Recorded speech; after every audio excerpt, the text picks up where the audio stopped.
Hi, everybody. This week I spent some time traveling across Iowa talking with folks about rebuilding an economy where, if you work hard, you and your family can get ahead. And along the way, I stopped in at Cascade High School to thank the teachers there for doing such a great job and wish them luck as they head back to the classroom for this school year. There's nothing more important to our country's future than the education we give our kids. And there's no one more important to that education than the person in the front of the classroom. Teachers matter. Most work tirelessly with modest pay, sometimes digging into their own pocket for school supplies just to make a difference. They give everything for our kids, and in return, we should invest in them. But here's the thing. This year, several thousand fewer educators will be going back to school. Since 2009, we've lost more than 300,000 education jobs, in part because of budget cuts at the state and local level. Think about what that means for our country. At a time when the rest of the world is racing to out-educate America, these cuts force our kids into crowded classrooms, cancel programs for preschoolers and kindergartners, and shorten the school week and the school year. That's the opposite of what we should be doing as a country. States should be making education a priority in their budgets, even in tough fiscal times. And Congress should be willing to help out, because this affects all of us. That's why part of the jobs bill that I sent to Congress last September included support for states to prevent further layoffs and to rehire teachers who'd lost their jobs.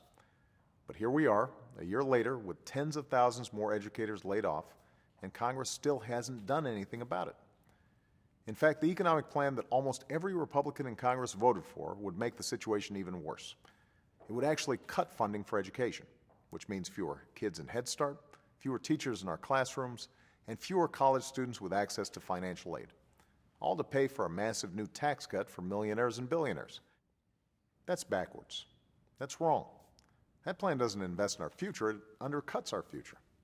If we want America to lead in the 21st century, nothing is more important than giving everyone the best education possible, from the day they start preschool to the day they start their career.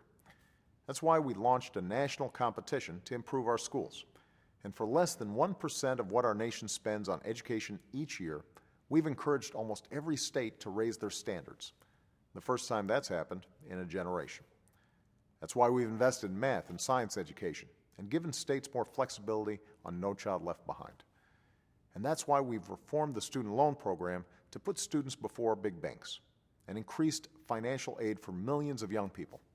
Because in America, higher education can't be a luxury. It's an economic necessity every family should be able to afford. This is a country where no matter what you look like or where you come from, if you're willing to study and work hard, you can go as far as your talents will take you. You can make it if you try.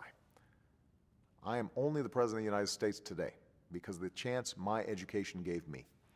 And I want every child in America to have that same chance. That's what I'm fighting for. And as long as I have the privilege of being your president, that's what I'm going to keep fighting for.